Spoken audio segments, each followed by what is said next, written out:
Maybe we can start now. I always say we're going to start at 4 p.m. sharp, but we never done that. But yeah, we are going to start. Hi everyone, it's wonderful to see you again at eMERGE, in particular in such a rainy day.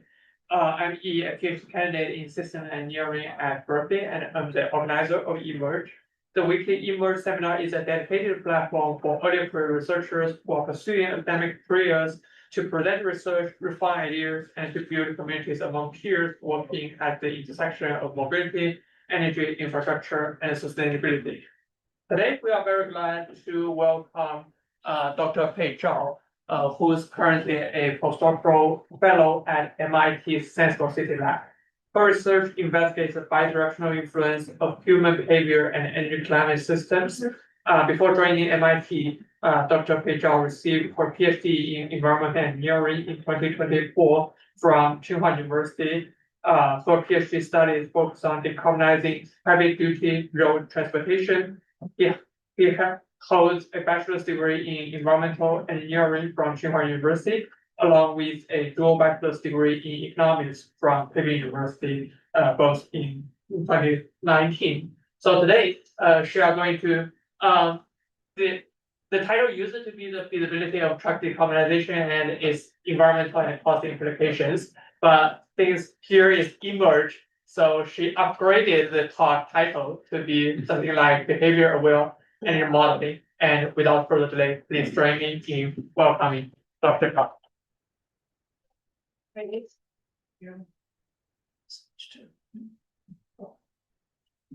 Yeah.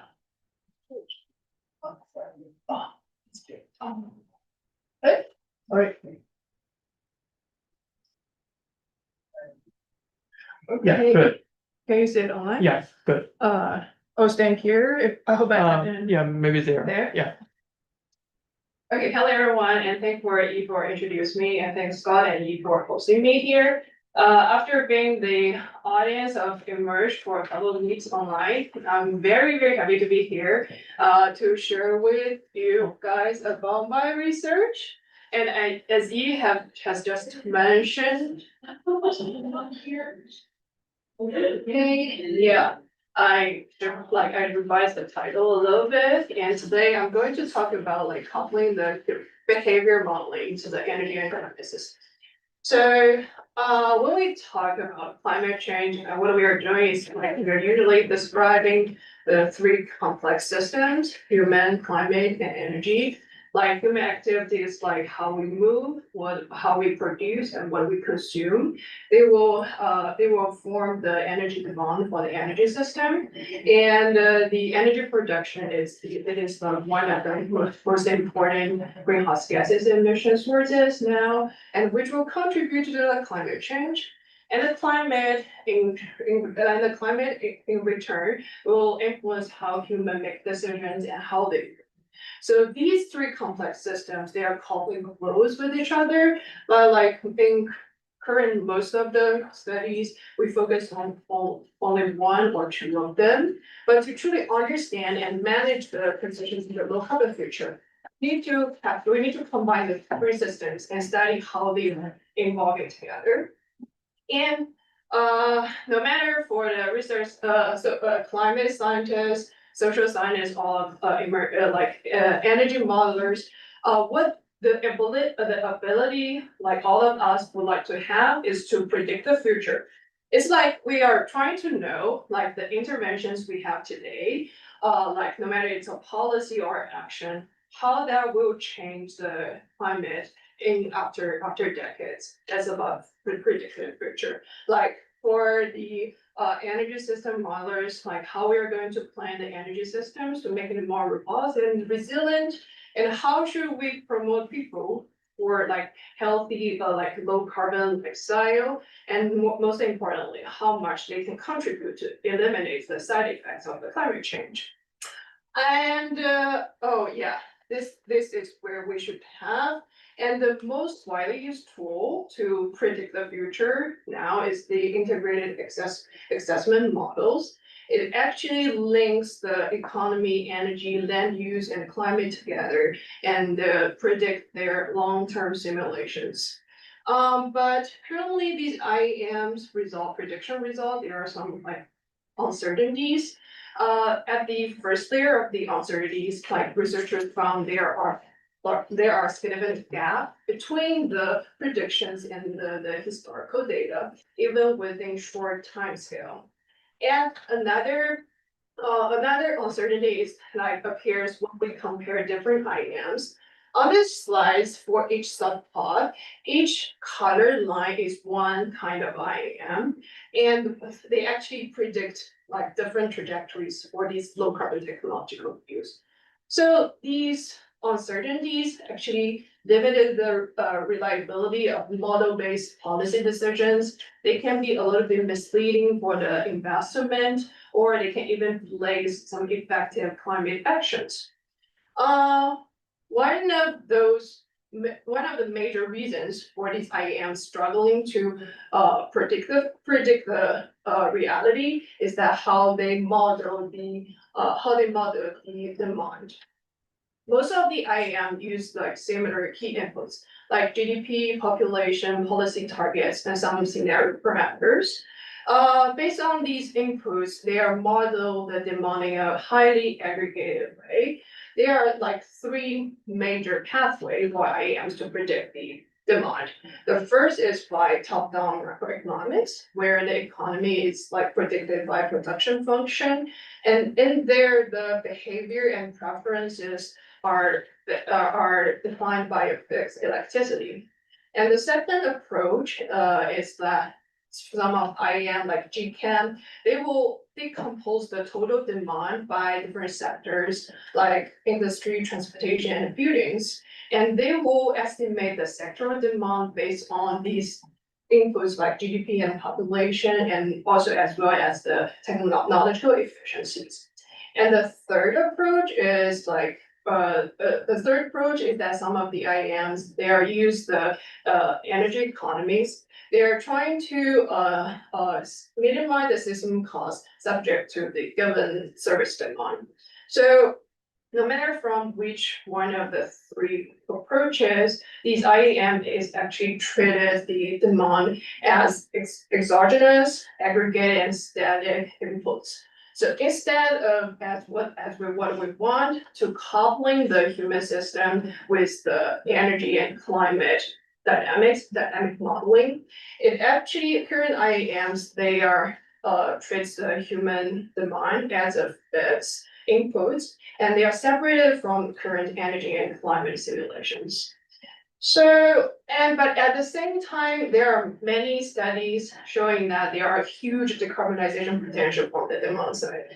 As this literature shows that we are probably can reduce 40 to 80% of carbon emissions from the demand side in different energy sectors. So, in order to realize such a potential, we need to model these demand in a more accurate and a dynamic way. So the core central question is like how to make the demand or behavior modeling more accurate and robust. Luckily, with the development of like IoT like technologies, there are many like new behavior data sets, including the vehicle sensor data, human mobility. We have different kind of travel and energy service, and as well as social media data. And at the same time, there are more and more computational methods we can make use of.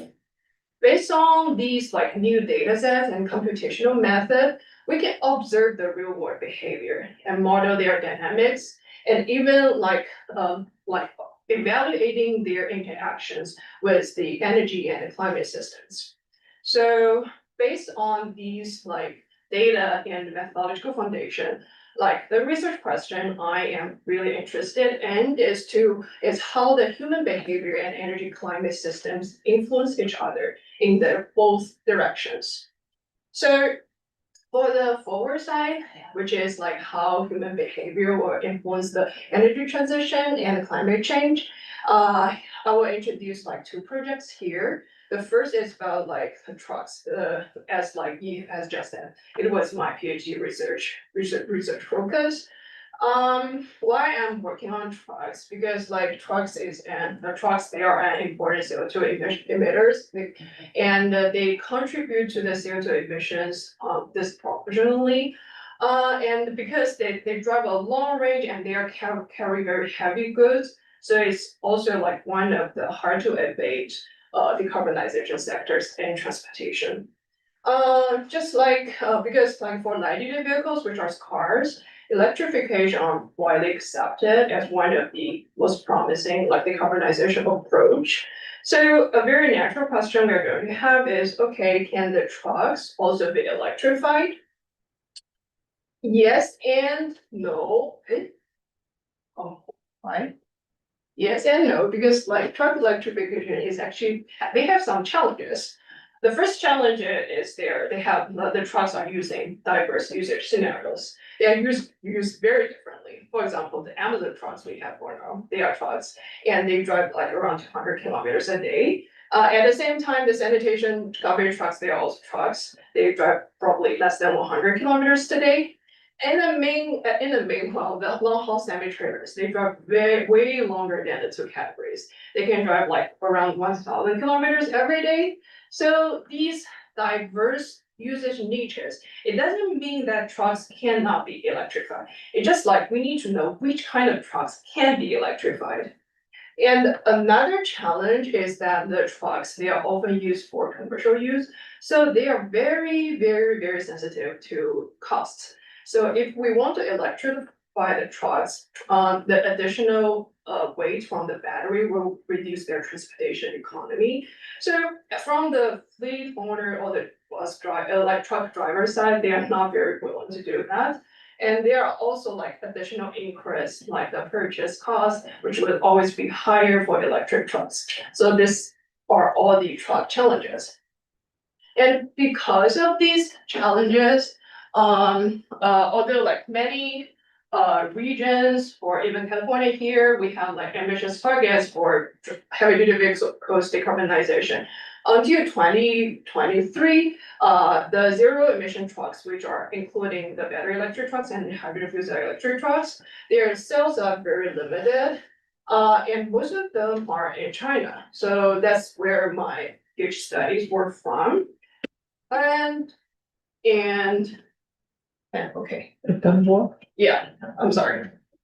And okay, and another good thing is that I have the database based on the onboard monitoring deployment, because after China 6 emission standard, like China requires all the heavy duty vehicles to implement onboard monitoring. So actually the way is that they required all the vehicles to have onboard terminals, and the terminal will collect the onboard sensor data and upload it to the cloud platform. So we're here, like, so we can gather like high resolution of fleet level data for all of these vehicles.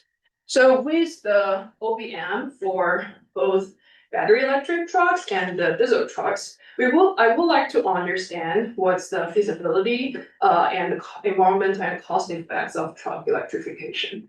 So This Yeah. data from the onboard diagnostic terminal. Mhm.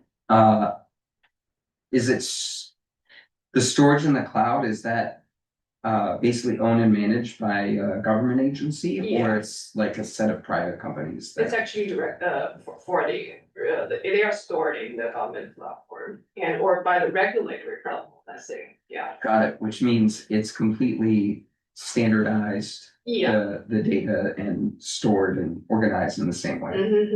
Because they have like there is ambition standards. It has very clear like what kind of data we need to upload and what's the frequency should that be. So it's standardized now. And is it available to any researcher? In China, I mean, is And not open to everyone actually, yeah. So yeah, with this data, we take a look at the usage part of the electric trucks and the diesel trucks. I categorize them by different usage niches and also by their vehicle weight. So the left is their data knowledge and the right is their travel frequency, just like their travel features. So as you can see, like different fleets, they have diverse travel patterns, but one similar pattern across the vehicle category is that almost all the electric trucks, their mileage is lower than the trucks. And also as well as their travel frequency. So we called it the under usage in my study, although like it is not because we want to illustrate that the usage intensity is lower. Sorry. Sorry, can I ask, Yeah, sure. cause here we're talking about all sorts of trucks. It looks like light duty, medium duty, heavy duty. Mhm. And even though you were motivating just heavy duty before. Yeah. So, how is light duty versus medium duty versus heavy duty defined? Is it by weights? It's by weight, and actually the heavy duty before is like in Chinese definition, it's like vehicle over 3.5 tons, which is like over class 2B here in the United States. And Heavy duty is class 2B in the US. like previous heavy duty vehicles, there are any vehicles whose vehicle weight is larger than 3.5. And in that, we categorize them further by light, medium, and heavy. Sorry, it is a little bit confusing, so it should be light heavy duty and medium heavy duty. I get it. Okay, Mhm. so all these trucks. Okay, and in the US context are more than 2B. Yeah, Okay, okay, yes. so, and then you put those into 3 categories. Mhm. Okay, got it. So, all right, light, heavy duty is probably, 2B, it's just two, I think it's 2B and 3, some of yeah, the that's, light, heavy duty is probably just medium duty, something like that. I'm so sorry because it's a little bit confusing Yeah. about the name, yeah. Mhm. Okay, got it, Yes. that's fine. And yeah, let's take a look at 2 of these categories. First, let's take a look at delivery. What we found from the empirical data sets is that like the electric delivery trucks, their data mileage is around 109 kilometers, which is only 1/2 of that of these trucks. So the first question we are going to ask is this because of battery? So we add one more layer of their usable battery range as the grade distribution. We found that their usable battery range is around 200 kilometers, which can almost satisfy the like average demand by delivery trucks. So the range is not the main constraint for the delivery trucks. Then we take a even closer look at their charging profiles. This distribution is the state of charge at the start of the charging event. So this means that the SOC peaks around 50% when they start charging. And this actually means they only use half of their batteries for the electric delivery trucks. And this is an example. That's collected data, it's interesting, it has very, Uniform like Gaussian. yeah, like Gaussian and symmetric, and that's, a little surprising. Yeah, but that's how it is. yeah, that's all it is. That's from the empirical. Mhm. Universal patterns. Thank you for that. And this is the charging state. This is an illustrating of their travel, their OD for these delivery trucks. We found that most of these ODs are around within the 5 kilometers of the nearest charging station. So they are like operated in very restricted areas and they charge very frequently. So we think like for these early batch of electric delivery trucks, they probably have some range anxiety, which is actually the main reason like from their further deployment fully used housing. And another category we are going to look at is heavy duty semi-trailer. The story is totally different. And as you can see, their daily mileage, electric truck daily mileage is very high, around 300 kilometers. But that's under the situation that they charge 2 or 4 times every day because their battery range is below 200 kilometers. And even though they are working so hard, they cannot like meet the traveling demand for most of these heavy, like long diesel semi-trailers because they are operated long. And this is also the distribution of their SOC at the start of their charging event. It is not that Gaussian, but it's all like well below like 20%. So which means like for these electric semi-trailers, they are using their batteries sufficiently. Yeah. And are you gonna show us the charging time of each of these? You charge 2 2 to 4 times. but Yeah. how long does it take each charge? I think it's like 2 hours or so, 1.5 or 2 hours. They use fast charging. But 8 hours is a lot for a Yeah. worker. Yeah, exactly. It's not 8, it's like 4. If you use four 4 times 2. Oh, yeah. 4 times per day or 6 hours for a human, a worker human is. Yeah, that's actually a lot, but another thing, like for these electric semi-trailers, they are not like operated in a highway. They're actually operated in the mining area, but that's also like something we've noticed like significantly different from the diesel semi-trailers. So they are like operated in mining areas or harbored, and there are close by charging stations in the region. So the thing is that after they finish one task, these electric semi-trailers, they will go to the charging station and get charged. So, It's yeah. not swapping battery as an option. Mhm. Yeah, because the data we were using was in 2021, at that time, battery swapping is not that fashion. So these HD semi trailers, this isn't long haul. Mm, You're talking about trucks that are being used in some closed property, Mm. like for mining operation or drayage in a port. And they're still doing 400 kilometers inside this limited property. Yeah, because like they are traveling almost like 50 hours every day, so they are using a very high like in travel frequency, I would say. So although they are in restricted areas, they are just like doing it around. So they're probably going at slow speeds. Yes, but not that slow. It's slow. It's lower You than said 15 hours, 15 hours, yeah. 15 hours per day. And So 30. yeah, it's like 20, 25 yeah. kilometers per hour. Yeah, it's definitely much slower than the diesel ones. Yeah, I because guess- on the I guess that's highway. need a lot of hours, 15 hours, okay. Mhm. So they're in 15 hours plus 8 for charging. There you go, you have almost 24 hours in a day. Yeah, so Okay. they're Their utilization is super so high. high, yeah, that's the thing. Okay. Yeah. Yeah, so that's the 2 categories we are showing, but most of the fleets belongs to the previous one, like where they are more look like the delivery trucks. Semi-trailer is an extreme case across all the sectors. And okay, if we so before we go into the evaluating their cost and environmental effects, the underusage actually brings some feasibility concerns, because the underusage means that at the current stage, some of the diesel trucks in the fleets, they cannot be replaced by one electric truck. So if we are going to compare one electric truck with one diesel truck, about no matter its cost or emissions, it's a little bit unfair because they are not working under the same workload.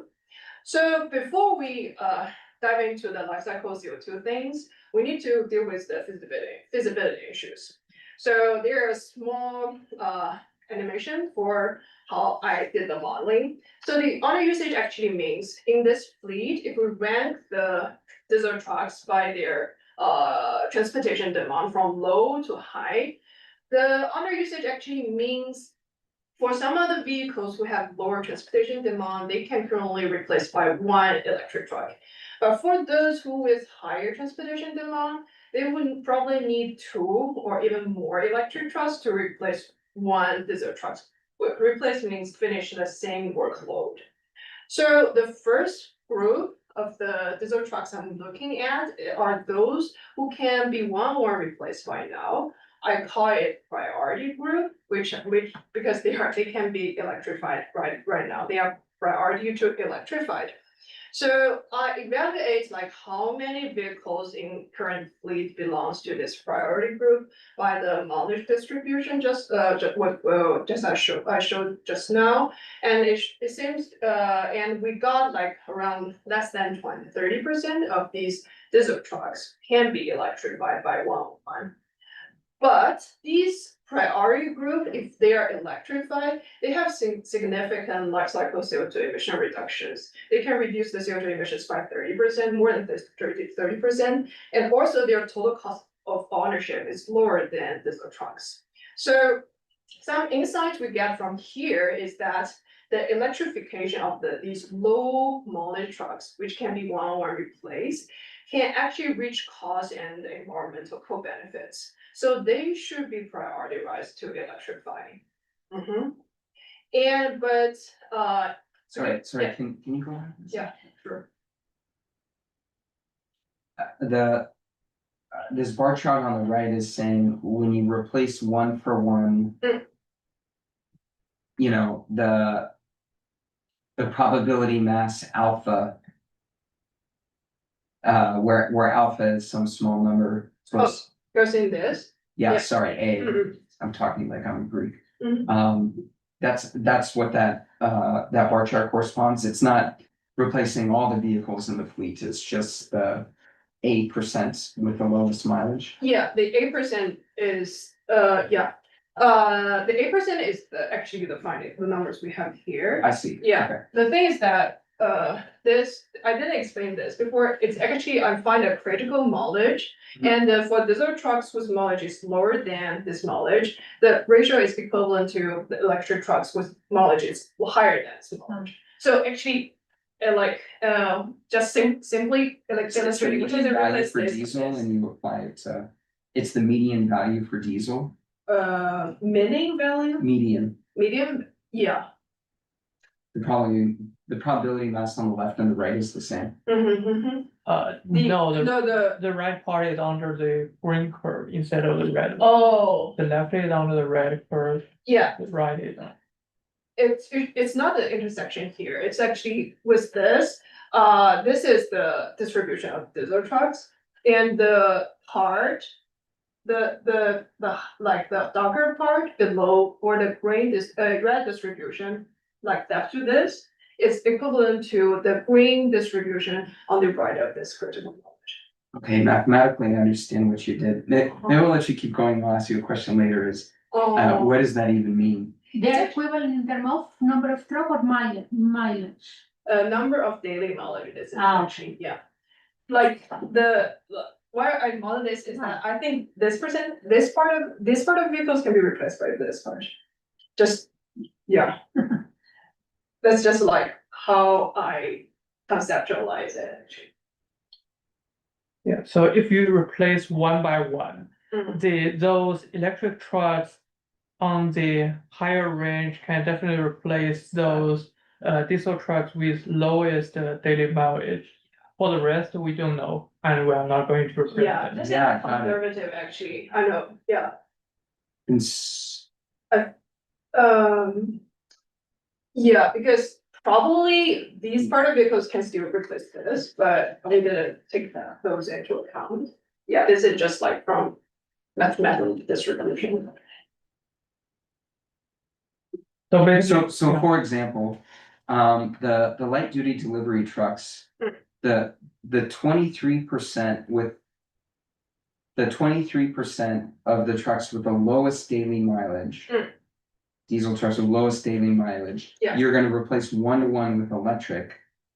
Who has the highest, like, daily mileage of electric trucks? Wouldn't that give you extra mileage for the electric? Would that give what? Because you're having electrics that they have higher mileage. I mean, like higher, because I want to guarantee these I see. electric trucks can replace the diesel trucks. Okay. Yeah, so I say it's conservative, actually, a little bit. Yeah. Okay, so this is the Okay, first thanks. indicator. And the next indicator, because like we have like a high penetration goals in our targets. So I still want to have a fleet level, like feasibility indicators. I call it replacement rate. It actually quantifies how many electric trucks we need to replace one diesel trucks under the same, but under the same amount of working. So to model the replacement rate, we did some like trip chain modeling. Yeah, we extract the trip chain from diesel trucks about their traveling and their parking, and we ask current electric truck models to drive in the same way as these diesel trucks. If their remaining battery cannot support the next mileage, we'll have a new electric truck for it. So with this modeling, we found that on average, around like 4 electric trucks are needed to replace 1 diesel trucks under current usage profiles. That's an important assumption. So, and with this high replacement rate, at the fleet level, the decarbonization and cost effects is not very good for electrification. And the first solution we are thinking about to improve the fleet level electrification effect is to increase their usage intensity, right? Because we remember some of the electric trucks, they are under usage. So like for this plot, we are just trying to illustrate how replacement rate will improve with the increased usage intensity. And the counter plot are different levels of replacement rate. And for increase the usage intensity, I disentangle them into 2 directions. The x-axis is to increase their trip mileage, and the y-axis is to increase their travel frequency. And the production of the 2 are the total travel mileage, like within a year, like any travel mileage. So for let's say for delivery trucks, because currently their battery usage is very low, around 41%. So there is like sufficient room for them to increase their trip mileage. So if they increase their trip mileage to 85% of their battery range, and they increase like 50% of their travel frequency, they can reach the cost and decarbonization co-benefits at the fleet level with current electric truck models. So, and most of the electric truck fleets belongs to this. So increased usage intensity will help them to reach the fleet level decarbonization and cost co-benefits. So with this finding, we think that instead of except for providing the purchase subsidies, giving some of the usage incentives as a policy side is also very important for the electric truck deployment.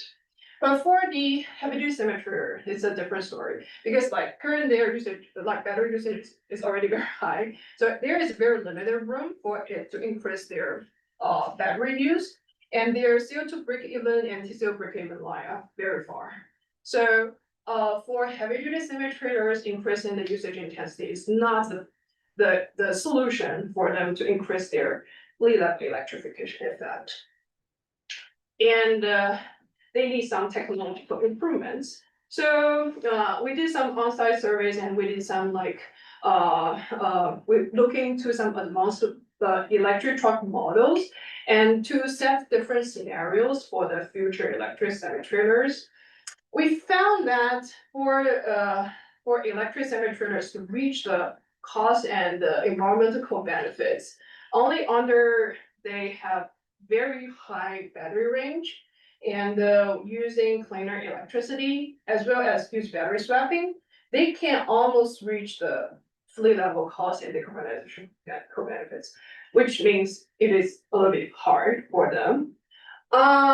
It's feasible, but it's a little bit hard. Why a note here is that the supercharging, the power I use is a little bit low compared with some case studies like Tesla Semi here. Probably if we use higher power mega charging, it would probably be better.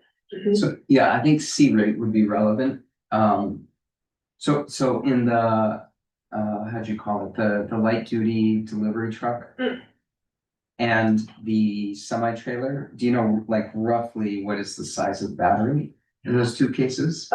For in this study, for the light duty delivery, I think it's around 70 kilowatts hour, and for the heavy duty semi trailer, it's 282.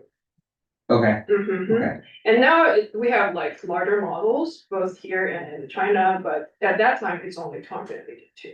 It's relative. Got it. Okay.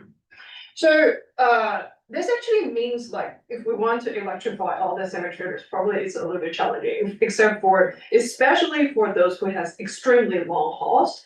But this is actually the truck electrification study is an example of like how user behavior will influence their the like decarbonization potential of the low carbon technology. But like let's go back to the semi-trailer. We have other options. We want to see, okay, if hydrogen can help. So in another case study we did, like we gathered some like operational data from hydrogen fuel cell electric vehicles. It's not that much, but unfortunately we found these trucks. They are mostly operated in short and medium mileage. They're like annual daily mileage is below 300 kilometers. So we didn't find long haul scenarios in the hydrogen fuel cell electric trucks. There are two possible reasons for this, because this is just a pilot project in the Beijing area. And within the area, there are only like 2 refueling stations, which largely limited their refueling opportunities and their travel range. And another reason is that the hydrogen price is very high. And for these hydrogen fuel cell electric vehicles, they actually not use green hydrogen, they actually use gray hydrogen. Those like produced by industrial byproducts like hydrogen. And even with the incentives, the hydrogen price is higher than $4.3 per kilogram hydrogen. So it's actually too expensive compared with diesel. So unfortunately, for current hydrogen fuel cell electric trucks, we didn't find the long haul options here. But like zooming out of like Chinese case studies, we did a global review for the low carbon transition ways for trucks. We here I still show the heavy duty semi-trailer case because it's the most challenging fleet. And we gather some like travel demand data from both China, Europe, and the United States. As you can see, although they are all operated in long haul scenarios, but the distributions can be a little bit different. And which leads to, for these decarbonization pathways, they can have different like priority group rate. Like the attainment rate is almost like the ratio can be 1-on-1 replaced. And these are based on like the most advanced models in 2024. And what we found is that the battery electrics, they can replace 35%, more than 35% of these long haul diesel trucks in all of the 3 regions. And the fuel cell electric trucks, because they have higher density, ideally they could replace 67% of these electric trucks. Without the recharging or refueling during the day. So if we provided them with 1 additional charging or refueling opportunities, the replacement rate, the priority group rate will be higher than 88%. So it's already very high from the technological feasibility. So how we are going to deploy them into the real world is something I'm really looking forward to in the next few years, because technology is ready, and next step is probably the most challenging things, infrastructures, and how we are going to lower down the costs. Yeah, so that's the first story.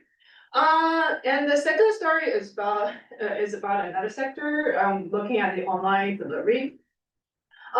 Because like during the COVID-19, the online delivery services expanded very, very fast, and it brought large convenience to each individuals.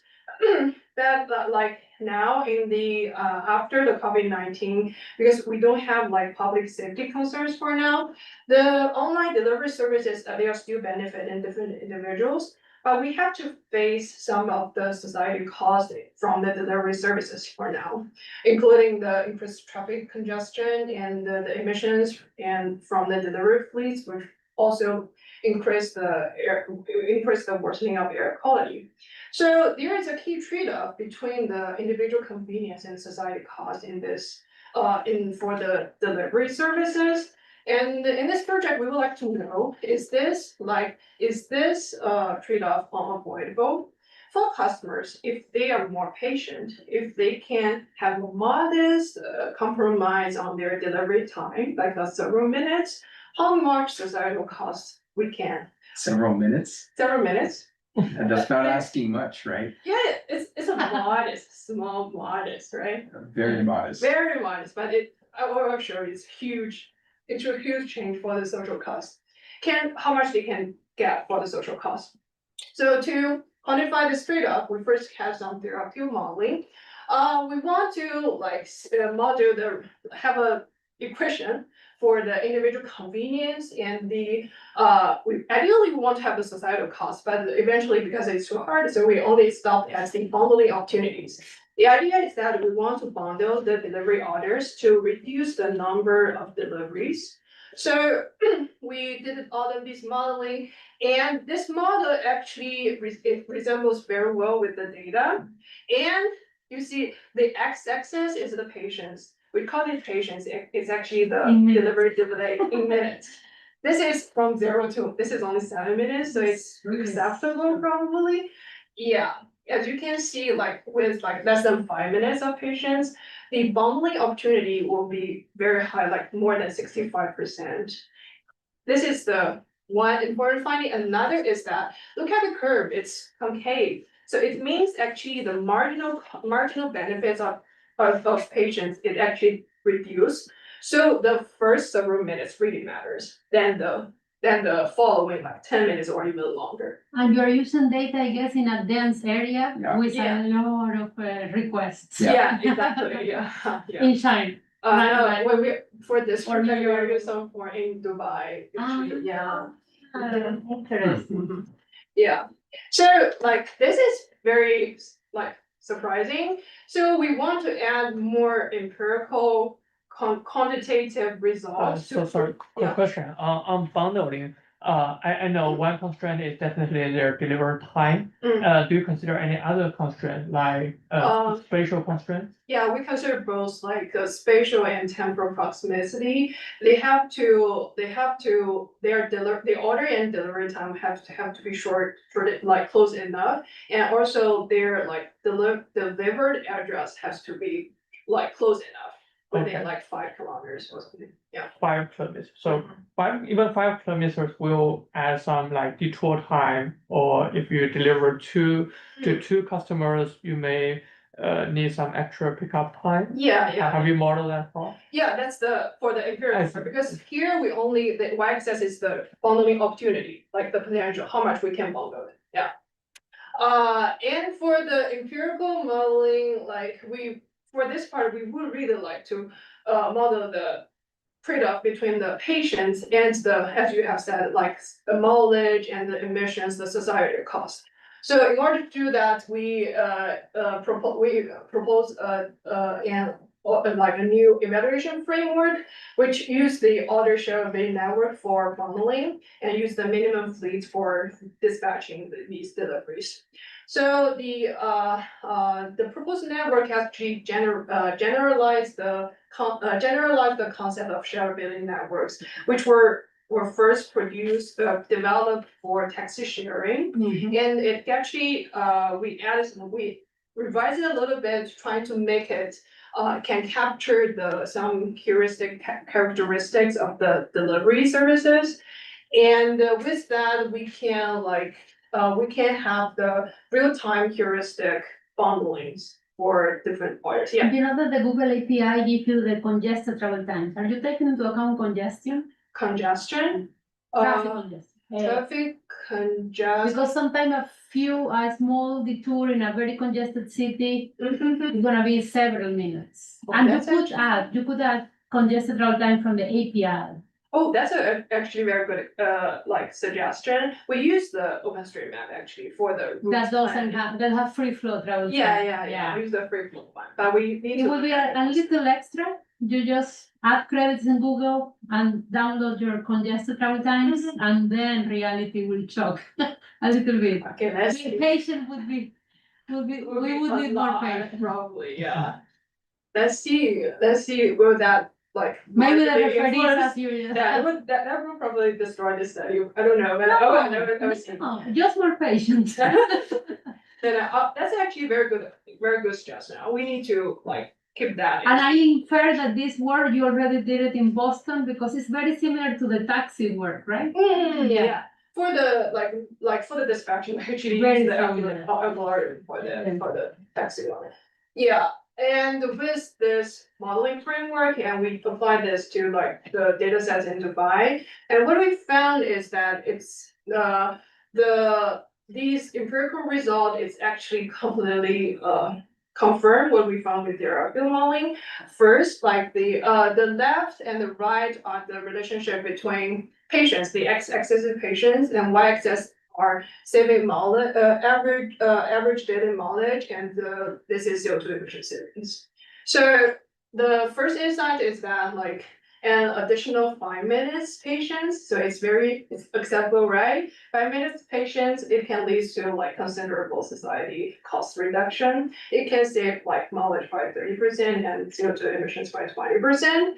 And also the convexity is still like this. So the marginal benefit still decreases. Yeah. And so the first 5 minutes really matters.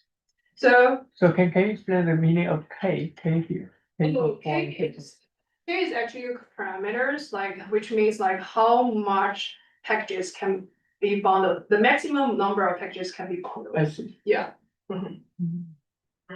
So this is another example of like how human decision making, how your patients can shape the knowledge and the emissions. So yeah, that's the two examples of the forward direction. And for the backward side, how the energy and climate will improve, will influence the human behavior. While my project is working on this, I'm working on modeling the mobility. Previous study have found that like new social norms and climate change and some of the extreme weathers like flooding, they will all influence the human mobility significantly. So now like I am working on like how humans mobility change after one social norm emerged with the empirical findings based on the large-scale mobility data. And actually the painful part is what I'm working now is trying to have a theoretical modeling, illustrating what's the key mechanisms influencing people's mobility choices. So because this work is still ongoing, so I will not share a lot here, but hopefully I can share with you shortly. Yeah. So my previous and my ongoing and past research all shows that there are like bidirectional influences between the human behavior and energy climate systems. But so looking ahead in the future, I just want to know like if I can like merge them to looking at the loops between the two two or three complex systems. And to do that, like I have two future agendas. Like the first agenda is like I'm going to do some data collection and to continue to doing the dynamic behavior modeling. I would like to collect the data from multi sources containing both the individual and collective behavior, and based on that, continue to do the behavior modeling. Trying to find some universal patterns from there, find the key variables influencing people's movement, people's behavior, and the key mechanisms. At the same time, if possible, I would like to develop some like behavior foundation model, which I think might be helpful to support demand-side modeling.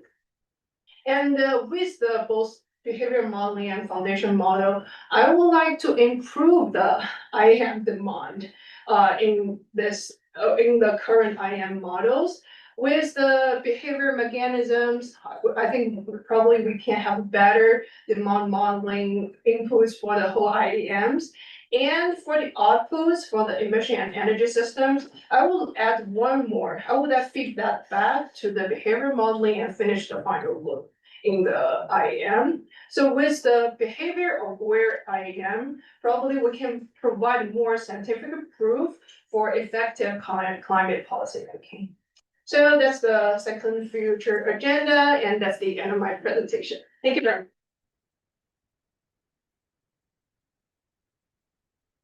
Very nice. Thank you very much. Very Yeah. nice. Questions? I know you guys have many, and If you go back to slide 35, because I kept with that one, I didn't want to interrupt, is that in the truck story, do we still need more trucks, right? Because that is a hard policy to, yeah, exactly.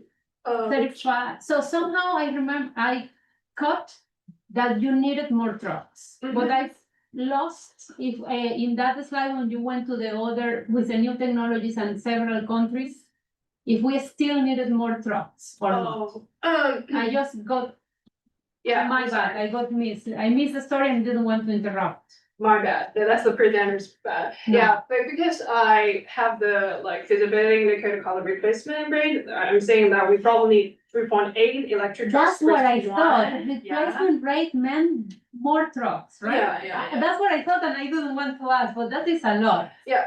That's hard Exactly. to sell, no? Mhm. Because the life cycle assessment, so all the batteries, all the materials we're gonna be producing, if we need more trucks, that's a hard sell. Yeah. But yes, I wanted to That's be sure I understood that correctly. That's a Thank you. hard, because first time when I proposed this result to my advice, my official advice was, no, this cannot be true. There must be something wrong with your modeling and everything. This is too astonishing, I would say, the number is too high. But actually, for the electric semi-trailers, because diesel semi-trailers, they drive a long way, so the 3.6 is understandable. And for the delivery trucks, because they only use half of their batteries, so if you take the 3.8 by 1/2, it's almost like 2 to 1. It's acceptable, a little bit acceptable. Except we're talking about trucks.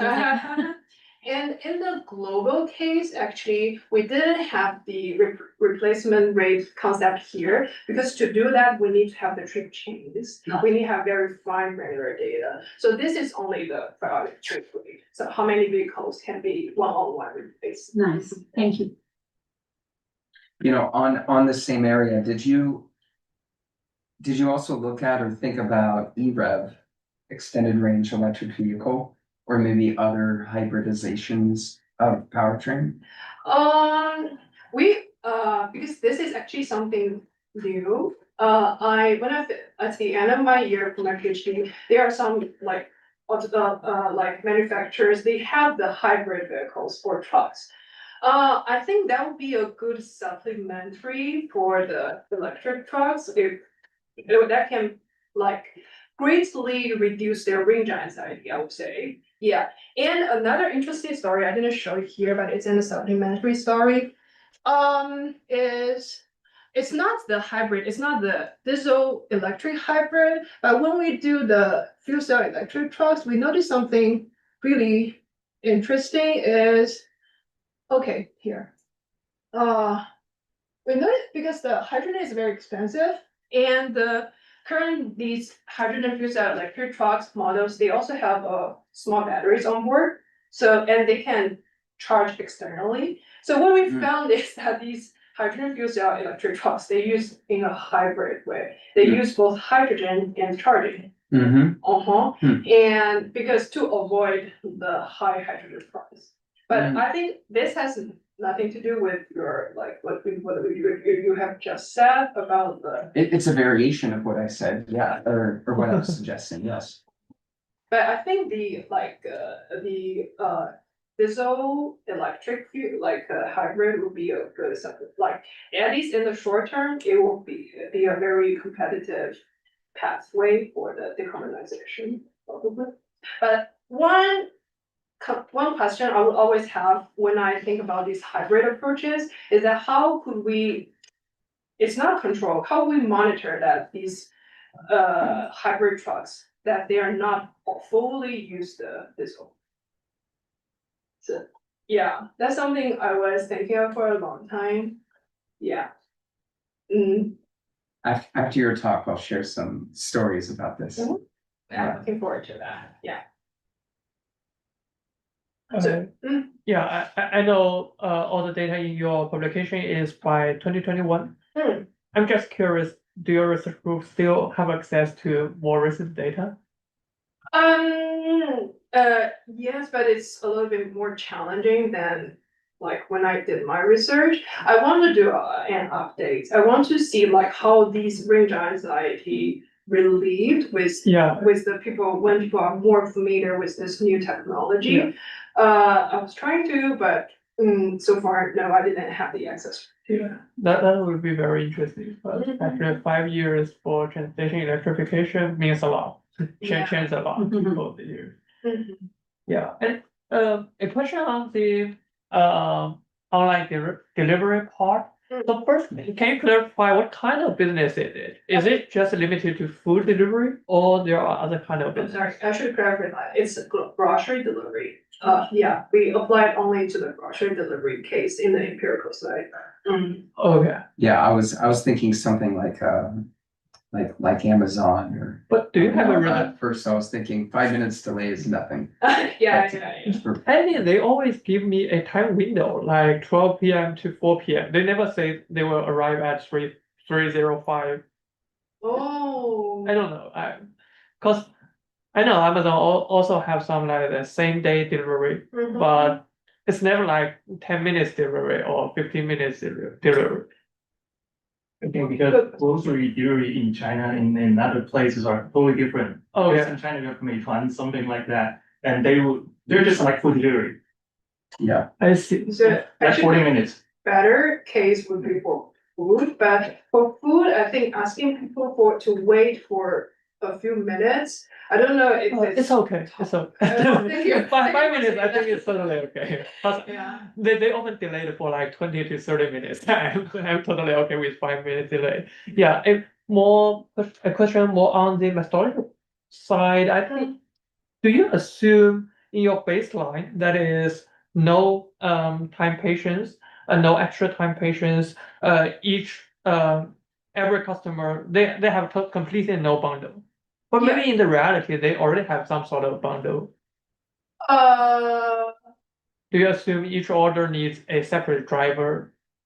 Or I don't know what's the reality, but I assume there might be already exist some sort of bundling. yeah, actually, the baseline for this case is that, the empirical data we have is like the OD for the delivery, so Yeah. we just assume that there's no bundle, like No nothing bundle. happened. Yeah, but, because we don't know the driver or delivery information in the data set, so we don't know what's the reality case Yeah. is, but that's also good. Yeah, but I'm alert on this cost. That might be a source of overestimate of The your benefits, algorithm. Yeah, the right? benefit of your algorithm. And I thought it was food, like Uber Eats. Uber Eats is time, but you are less patient if you're hungry. Exactly. so on the same part regarding behavior, you show there's these societal benefits in terms of reduced VMT, reduced greenhouse gas emissions from bundling. But do these providers have any incentive to do that? Oh, What actually, is their behavior? What is um, their utility function? you mean for the delivery company, the Yeah. delivery provider? Because with the bundle, they can have like lower mileage, which is lower operational costs, and they can even have lower vehicles. So I think that's also, it's a win-win for them. And how we were thinking to apply these findings to some of the delivery work at Amazon is the part is that they can't, because they are going to have cost savings from their operations. And how to incentivize customer to do that is that probably they can have a small part of their savings to incentivize people with this like cost, like delivery fee savings or something like. Yeah, they can use the cost savings to incentivize customers to be more patient. Yeah. So we hope it's a win-win, but as Martha and you have just mentioned, probably this is a little bit overestimated. But we need to look into the congestion. I think that's an important part, and also look into what's the real world cases is like, yeah. I have a question. Yeah. I have a general question about the second part. It's very interesting. So the point is, so the current emission savings mostly direct mileage reduction from bundling, right? But the reality is in some density in like Shanghai, Guangzhou, most of the delivery, this kind of online delivery are fulfilled by electric scooter. So the emission itself is kind of modest. Yeah. So I think the largest part is the externalities of these delivery activities, because these scooters there are just too many. I mean, they jump out of nowhere and slow down the entire traffic. Mhm. So the traffic congestion incurred by these delivery activities can be large. Yeah, that's actually a very good point, because like first, we use the emissions as our like representative indicator for societal cost. But similar as what you have just said, some people use like e-scooters, e-bikes, or like even EVs. Their emissions will not like be that much. Compared with that, like probably traffic congestion is more important. So we add the total mileage as another indicator for the societal cost in this project. Thank you. Okay, so please join me. Thank you.